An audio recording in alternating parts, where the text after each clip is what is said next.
वो 3 थे।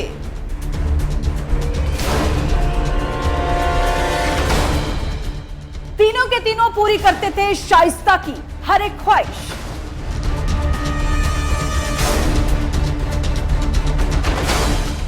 ये कहानी अतीक के 3 जिन्नों की है, जिनका पहले अतीक और फिर उसकी मौत के बाद शाइस्ता बन गई आका।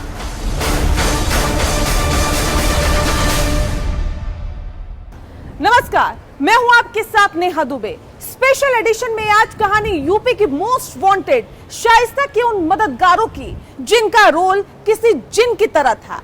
आप चौंकेंगे, लेकिन जब ये माजरा समझेंगे तो पूरी की पूरी कहानी आईने की तरह साफ हो जाएगी।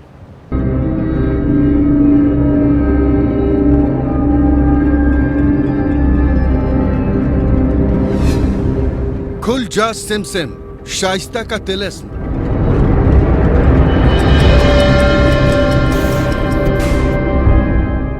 अतीक अहमद के माफिया लोकतंत्र के अंत के ये पल हमेशा के लिए वक्त के खाते में दर्ज बेशक हो गए, लेकिन सूत्रों का दावा है कि जो माफिया साम्राज्य उसने स्थापित किया था, उसका फाइनल गेम तब तक ओवर नहीं होगा जब तक उसकी बेवा बेगम यानी क्राइम क्वीन शाइस्ता परवीन कानून के शिकंजे से बाहर है।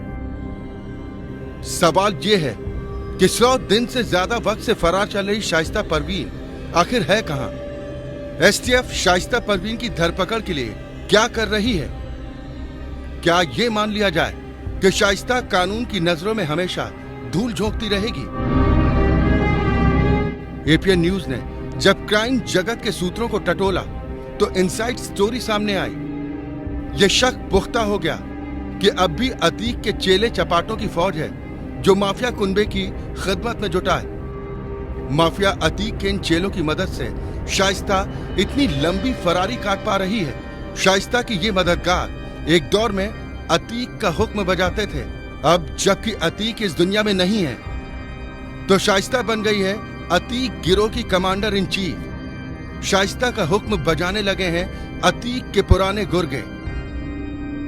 यही वजह कि हत्या से पहले जब अतीक सालों से जेल काट रहा था, तब उसकी 100 करोड़ से ज्यादा की संपत्ति बुलडोजर की भेंट चढ़ गई थी। अतीक खुद जेल में था, लेकिन इसका उसके कुनबे के ठाट बाट पर कोई फर्क नहीं पड़ा। एपीएन न्यूज को सूत्रों के हवाले से उन 3 लोगों की कुंडली मिली है जो शाइस्ता के मेन फाइनेंसर हैं। यह बिल्कुल ऐसा है जैसा कि अलादीन के जिन्न के मामले में होता है। वो जिन्न की कहानी बेशक नकली हो, लेकिन रियल लाइफ में अतीक के ये 3 फाइनेंसर जिन्न की ही भूमिका निभा रहे हैं। पुलिस ने अतीक के 3 फाइनेंसर की पहचान की। अतीक की गैर मौजूदगी में उसके घर पहुंचाते थे कैश। हथियारों की सप्लाई भी यही 3 कर रहे थे। अतीक के 3 मददगारों के बारे में जो ब्यौरा मिला है, उससे उनके अर्थतंत्र का भी पता चलता है। अतीक के 3 मददगारों में से 2 प्रॉपर्टी डीलर, दोनों रियल एस्टेट के धंधे से जुड़े हुए हैं। तीसरा मददगार होटल चलाता है। अरसे से यूपी पुलिस के रडार पर थे तीनों मददगार। लंबे समय से अतीक कुनबे को पहुंचा रहे थे पैसा। अतीक जब बाहर था तो पैसा उस तक पहुंचता। जब अंदर गया तो शाइस्ता परवीन बनी मालकिन। शाइस्ता तक पहुंचने लगा क्राइम का काला पैसा। शाइस्ता के तीनों मॉडर्न जिन्न का हुलिया जो मिला है, उसके मुताबिक 3 मददगारों में से एक प्रयागराज के कालिंदीपुरम का धूमनगंज में रियल एस्टेट का ऑफिस चलाता है। दूसरा फाइनेंसर मरियाडीह में रह रहा है। तीनों मददगारों की नोएडा में अकूत संपत्ति।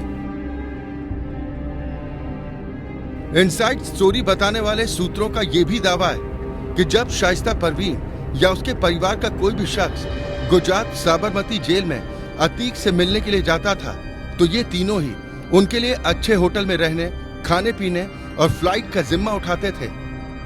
यानी सबसे बड़ा सवाल यह है कि अब जबकि तीनों पुलिस के रडार पर हैं और शाइस्ता फरारी काट रही है, तब भी क्या ये तीनों शाइस्ता तक मदद पहुंचा रहे हैं? जाहिर है इसका जवाब भी जल्द ही मिल जाएगा।